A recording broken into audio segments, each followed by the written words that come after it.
समज मनाची। मिरज तालुक्यातील बेळंकी येथे दक्ष ग्रामीण बिगर शेती सहकारी पतसंस्थेचा उद्घाटन सोहळा नुकताच संपन्न झाला।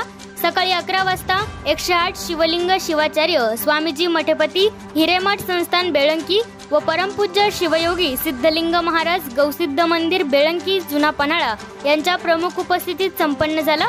या उद्घाटनाप्रसंगी पतसंस्थेचे चेअरमन महेश कुमार शिंदे, बेळंकीच्या लोकनियुक्त सरपंच व दक्ष ग्रामीण पतसंस्थेच्या vice chairman Sarika Shinde, Vidyadeep English medium स्कूलचे संस्थापक बाबा वाघमारे, संजय गांधी निराधार योजनेचे सदस्य राजू माने, दंडकारण्य पतसंस्थेचे चेअरमन गंगाधर गव्हाणे, संतोषवाडीचे सुधीर शिंदे यांच्यासह पतसंस्थेचे संचालक महेंद्र कुमार शिंदे, सोनाली शिंदे, विठ्ठलराव गायकवाड, सीमा पाटील, पांडुरंग मिटकरी, सुशीला नाईक, श्रीधर गायकवाड, वंदना ऐनापुरे, अजित केंगार यांच्यासह आदी मान्यवर यावेळी उपस्थित होते।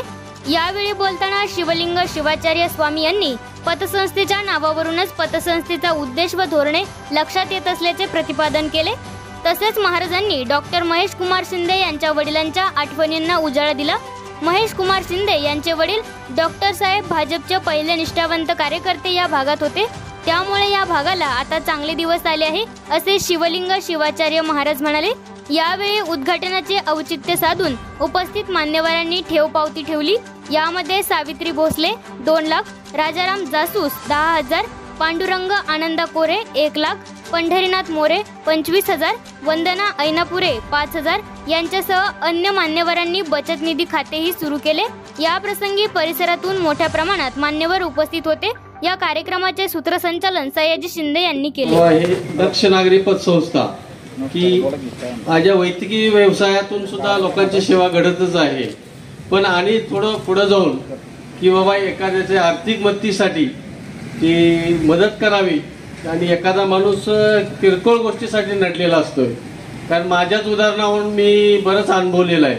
कारण मी सुद्धा की हे नवीन हॉस्पिटल चालू करत असताना फक्त माझ्या खिशामध्ये 50,000 रुपये होते, पण त्यावेळी कुठली बँक तयार होत होती, पण मला बँकेपेक्षा मी दैनंदिन ह्याच्यात मी पिगमीद्वारे पतसंस्थेतनी रोज पैसे भरत होतो आणि त्यांच्याकडूनच मी प्रत्येक वेळी की जसं मदत लागेल तसं मी ते त्यांच्याकडून कर्ज घेत होतो आणि ते कर्ज घेत असताना त्यांना पिगमी रूपात त्याची कर्जाची परतफेड करत होतो।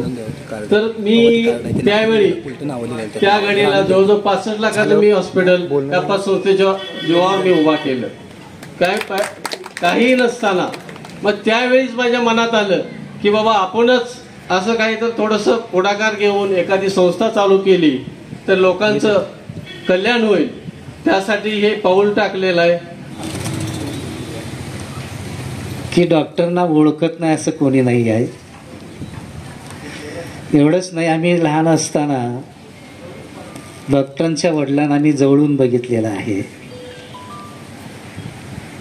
त्यांची फार चिकाटी होती, एवढी चिकाटी, असा तुम्हाला सांगतो चिकाटी माणूस मी कधीच बघितला नाही आहे।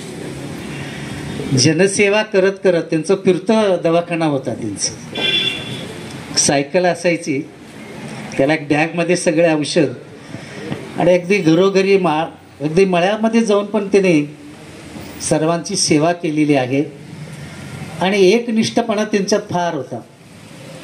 म्हणजे पहिल्यांदा आम्ही बघितलं की भाजपचे एकमेव जर कार्यकर्ते या भागात असतील ते डॉक्टर साहेबांचे वडील होते।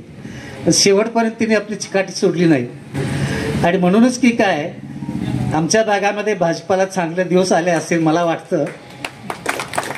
आणि दुसरी गोष्ट,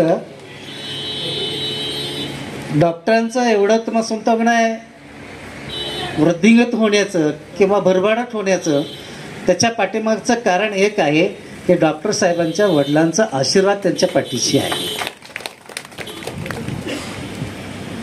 आणि हे विसरता कामा नये।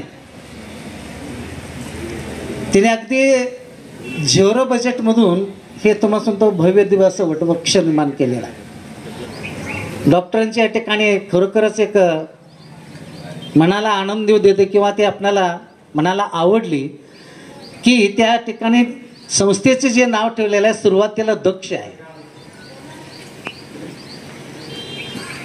म्हणजे त्यांना आपल्या जीवनामध्ये जे काय अनुभव आला आहे ते अनुभव आपल्या समोर ठेवलेले आहेत की या संस्थेचं नाव ठेवत असताना दक्ष ग्रामीण म्हणजे पहिल्यांदा दक्ष ठेवलेला आहे. जो जीवनामध्ये दक्ष असतो, जो जीवनामध्ये जागृत असतो, त्याचं जीवन कधीही बिघडत नसतं किंवा त्याचं कार्य बिघडत नसतं.